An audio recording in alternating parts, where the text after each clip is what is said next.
Imagine floating inside the mouth of a shark the size of a mountain. Not near it, inside it, pressed against rows of teeth, surrounded by a few thousand baby sharks who would very much like to eat you alive. Somewhere above the waterline, two smug TV announcers are live commentating your odds of survival for a galaxy of bloodthirsty alien viewers. And the reason you're down here in the first place? To save a talking cat. That's a normal Tuesday for Carl. Welcome back to Dungeon Crawler World, where washed-up Air Force vet Carl and his fluffy, foul-mouthed Persian cat Donut are still clawing their way down a planet-sized alien dungeon, one that's been turned into a galaxy-wide reality show, broadcasting their suffering for entertainment and profit. This is Book 4, The Gate of the Feral Gods, and it might be the single most chaotic entry in the series so far. We've got floating gnome castles, a two-headed puppy the size of a mountain range, a blind god ripping his own eyeballs out in grief, and Carl deciding the smartest move on the board is to unleash actual imprisoned gods on his enemies. If you thought Floor 4 couldn't top the horrors of Floor 3, buckle up. Let's get into it. Carl, Donut, and their shape-shifting ally Katia step onto Floor 5 and immediately find themselves somewhere completely alien. A colossal desert tomb called the Necropolis of Answer, its surface dotted with over 1,000 glass domes, bubbles, each one an entire self-contained miniature world. Every bubble is divided into 4 quadrants: land, sea, air, and subterranean, and each quadrant hides its own fortified castle. The floor's central rule is brutal in its simplicity. All 4 castles in a bubble must fall before the stairs down will even open. No shortcuts, no skipping ahead. Carl's group lands in the air quadrant, inside a sun-blasted, half-lawless desert settlement called Hump Town, run by towering camel-like beings called dromedarians. Floating high overhead, tethered to 5 enormous gas balloons, sits their real target, the Wasteland, a rickety flying junkyard fortress crewed by trigger-happy gnomes in little red pointed hats, armed with more explosives than sense. Poking around Hump Town for intel, Carl uncovers something the camel leadership has been hiding: a captive gnome named Wynn, held hostage as leverage to stop the gnomes above from bombing the town flat. It's an uneasy, fragile piece, and it collapses almost instantly when a group of clumsy, careless crawlers accidentally get Wynn killed while trying to steal a map from her cell. Worse, digging into the fallout reveals the Camel Town guards aren't camels at all. They're shape-shifting infiltrators, members of a secretive cult called the Changeling Principles, quietly hunting for a legendary ghost queen buried somewhere on this floor. When Carl's own attempt to sneak into Town Hall goes sideways, he ends up torching the building entirely, and suddenly finds himself responsible for smuggling dozens of terrified children, camel kids and changeling kids alike, into his own personal inventory space just to keep them alive through the coming attack. Before Carl can even think about assaulting the wasteland itself, he needs to field test his homemade 2-stage missiles on something smaller, which is how he ends up hunting Ruckus, a rusted-out steampunk cyborg hawk boss dragging a spinning 25-foot buzzsaw beneath its belly like some kind of airborne lawnmower of death. What follows is a frantic, screeching chase across open desert in Carl's jury-rigged Dune buggy, dodging strafing runs until he and Katia finally blow the creature apart mid-flight. They loot the massive buzzsaw off its corpse, a weapon that will matter enormously later, and bank a small, satisfying win before the real storm hits. With Hump Town seconds from getting carpet-bombed into the sand, Carl pulls off one of the boldest cons in the entire series. Using Donut's resurrection magic on Wynn's half-eaten corpse, he disguises Katia as the reanimated hostage, tricking the gnomes into inviting their whole crew aboard the ambassador's negotiation balloon. The second they're airborne, the trap springs. They hijack the balloon outright, obliterate the escort fleet with homemade rockets, and launch a full suicide run straight into the wasteland's exposed underbelly with every weapon they've got left. When their own balloon gets shredded thousands of feet in the air, there's no controlled landing, just a straight drop. Their only way to survive it is chugging a genuinely disturbing potion called Dolores Doesn't Splat, which slams them into the ground not once, but 5 separate times in a row, like a person skipping across pavement as a stone. It's grotesque, it's hilarious, and it works. The Wasteland goes down in flames, taking most of its gnome crew with it. The dungeon's AI doesn't take Carl's outmaneuvering lightly. Furious at being denied a particular flavor of content it wanted from the hostage situation, it retaliates by unleashing a swarm of exploding gerbils onto Hump Town. A genuinely disgusting, genuinely funny sequence where Carl's only viable strategy is stomping the little creatures under his boots before they detonate. It's dark comedy at its best, and it doubles as a real warning sign. The system's growing, unsettling fixation on Carl specifically is becoming impossible to ignore. Then comes the true final boss of the air quadrant. Denise, a possessed feral goose holed up inside a crash-landed suburban house, guarding the last surviving gnomes. Magic doesn't work on her. Physical damage barely scratches her. The fight only breaks open when Carl realizes the solution isn't combat at all, it's environmental. He has to physically wrestle the murderous gooses, head down a kitchen garbage disposal to finally end her. It's absurd, it's tense, and it wins the quadrant, saving Bonnie, the young orphan gnome girl left behind after her father's death.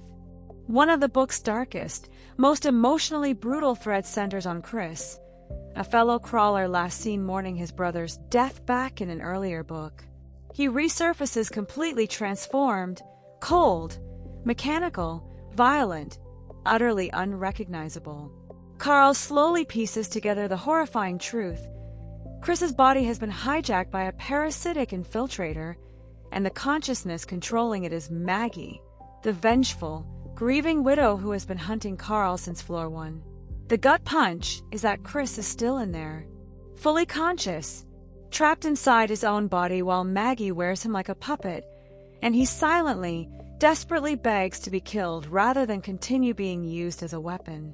Unable to bring themselves to execute their friend, Donut instead yanks him through a magical portal into a sealed containment chamber, buying time rather than answers. It's one of the most unresolved, haunting threads in the whole series so far. Down in the land quadrant, Carl's crew, now reinforced by a gruff, no-nonsense Canadian crawler named Gwen, storms a glittering, crystallized glass castle belonging to Ghazi, a lonely, lovesick wizard whose attempt to magically summon his fictional dream girlfriend into existence went catastrophically wrong. Instead of a partner, he accidentally bonded himself to a sentient sand ooze, all while his actual real-world wife sits abandoned back home, forgotten in favor of a fantasy that consumed him. Reaching him is its own gauntlet. Carl has to crab walk upside down across a ceiling using a magic ring just to bypass the castle's defenses, then burn out the ooze's living magical core to break the bond. The victory is short-lived. The basement collapses mid-fight, dumping the entire crew straight down into the shark-infested ocean below, setting up the next disaster before they've even caught their breath. That accidental plunge turns into one of the single wildest sequences in the entire series.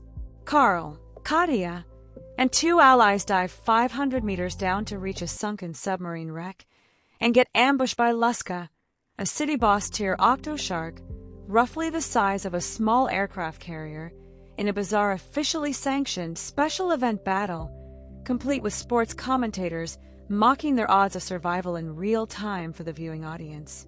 Trapped inside the creature's mouth as thousands of her ravenous baby sharks swarm in from every direction, Carl brews an illegal, half-tested berserker potion to turn the babies against each other instead of him. Then, in a genuinely unhinged finishing move, he rides Katia, shape-shifted into a torpedo, straight through the monster's skull, buzzsaw first, ending the fight in one spectacular, screen-worthy kill. All throughout the book, Carl keeps catching whispers of a mythical, forbidden artifact called the Gate of the Feral Gods, 3 separate pieces, 2 ornate pocket watches, and a winding box scattered between the gnomes, the changelings, and the Mad Dune Mage's collection. Assembled together, the gate can rip open a portal directly into the nothing, a prison dimension holding ancient, insane, banished gods who were locked away for being far too dangerous for any world to survive. Whatever comes through that portal is catastrophic almost by definition, but in theory, the same portal could also be used to instantly teleport people to safety. Carl becomes fixated on tracking down and reassembling all three pieces, and that obsession quietly becomes the engine driving the entire back half of the book. After finally using a piece of the gate to escape a near-certain death trap at the bottom of the ocean, Carl accidentally lets loose Emberus, a blind, grief-maddened fire god desperately searching for his murdered son's missing pet. That pet turns out to be Orthrus, a two-headed puppy roughly the size of the entire bubble world itself. What follows is a surprisingly tender, surprisingly hilarious detour, Carl flying a rickety, barely functional biplane through open sky, trying to lure the wounded, terrified, oversized puppy to safety while rival crawlers circle in, trying to kill it for bounty money. When one of them, a particularly ruthless crawler named Quan CH, gets in Carl's way, Carl doesn't hesitate. He literally rips the man's arm off to stop him. It's chaos, it's heartbreak, and it's somehow also one of the sweetest moments in the book. In one of the sharpest, most calculated sequences in the series, Carl engineers the accidental death of Loita, a cruel, openly genocidal admin who has never hidden her wish to see humanity wiped out entirely. Using nothing but a defective toy, chemical residue from a smoke bomb, and a hidden fingernail rigged as a makeshift trigger, Carl stages her death to look like a random, unfortunate malfunction. He very nearly doesn't get away with it.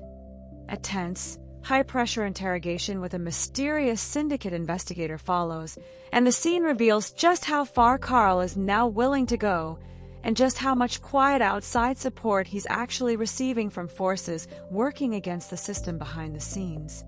With the gate finally whole, Carl launches an incredibly ambitious rescue operation, using the artifact to teleport hundreds of doomed, trapped crawlers out of sealed, collapsing bubbles to safety at the direct cost of unleashing a feral god into each bubble left behind.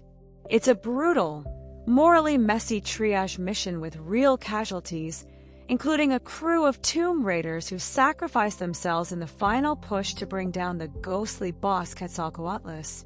Then comes the twist. Instead of using the gate's final activation to summon a monster onto the 9th floor battlefield as everyone expects, Carl quietly keeps the artifact intact, and instead floods Laracos, the massive underground capital city where rich factions buy their war supplies, with a submarine's worth of explosives and hungry sharks. It cripples the season's entire economy in one stroke and paints a target on Carl's back the size of a planet.